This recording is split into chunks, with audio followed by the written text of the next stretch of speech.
Hello everyone, good morning to one and all. Today our topic is implementation levels of the virtualization. Okay, what is virtualization? We want to see. Virtualization is a computer architecture technology by which multiple virtual machines are multiplexed in the same hardware mission. In the sense virtual, in the sense it's not real, it's imaginary. Okay, what the purpose of a virtual mission is to increase resources, in the sense it's to enhance resources sharing by many users, and we want to improve computer performance in terms of resource utilization and application flexibility. So the hardware resources like CPU, memory and IO devices, etc., or we want to say software resources like operating system and software libraries, it can be virtualized in various functional layers. For example, we see computer users gained access to much enlarged memory space when the concept of virtual memory was introduced. In the same way, we discuss the virtualization techniques. It can be applied to enhance the use of compute engines, networks and storage devices.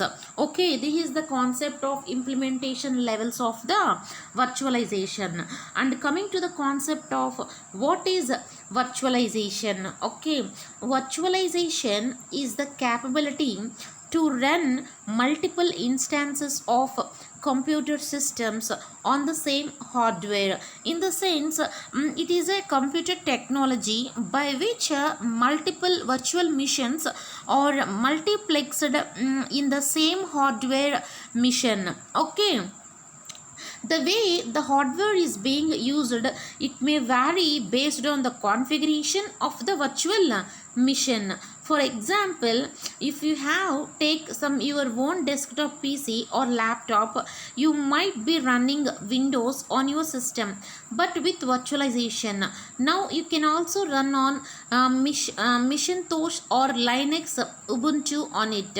Okay, this is the picture representation virtualization in cloud computing. It look like that. Okay, and we seen what is here implementation levels of virtualization.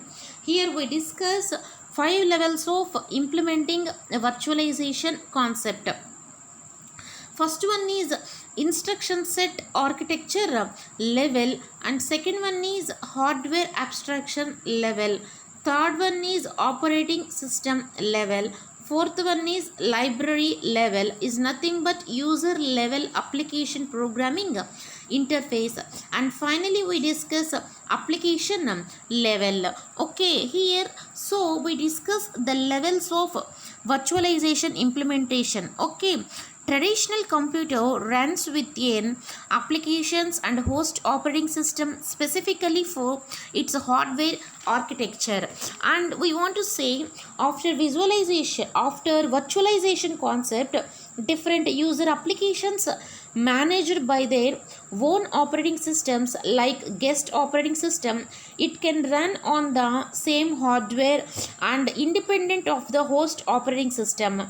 This is oftenly done by adding additional software called a virtualization layer. This virtualization layer is known as hypervisor, okay, or virtual machine monitor, we want to say.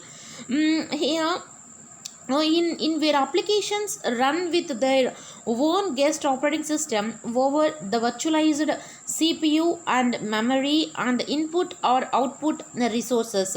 We want to look at this in traditional computer architecture after virtualization concept. This is the diagrammatic representation of implementation levels of architecture. What the figure represents, what the figure explains you here: virtualization from hardware to applications, 5 abstraction levels here. The main function of the software layer for virtualization is to virtualize the physical hardware of a host mission into virtual resources to be used by the virtual missions exclusively. This can be implemented at various operational levels, as we will discuss shortly. So the virtualization software creates the abstraction of virtual missions by interposing a virtualization layer at various levels of a computer system. So we discuss common virtualization layers include first one, instruction set architecture level, and second one is hardware level, and the third one is operating system level, and coming to the fourth one is library support level, and fifth one is application level as shown in the figure. Okay, what is a virtual mission? Virtual mission is a virtual representation of a physical computer. So the virtualization allows an organization, we want to create multiple virtual missions. So each virtual mission with their own operating system and applications on a single physical mission. So we want to say the virtual mission, it can't interact directly with a physical computer. However, instead it needs a lightweight software layer called a hypervisor. Coming to the important concept hypervisor, it is essential to virtualization concept. It's a thin software layer that allows multiple operating systems to run alongside to each other, and we want to share the same physical computing resources. So the hypervisor assigns each virtual mission its own portion of the underlying computing power and memory and storage devices. This prevents the virtual missions from interfacing with each other. Okay, later we discuss the levels of implementation levels of virtualization. Okay, later we discuss in further video. Thank you.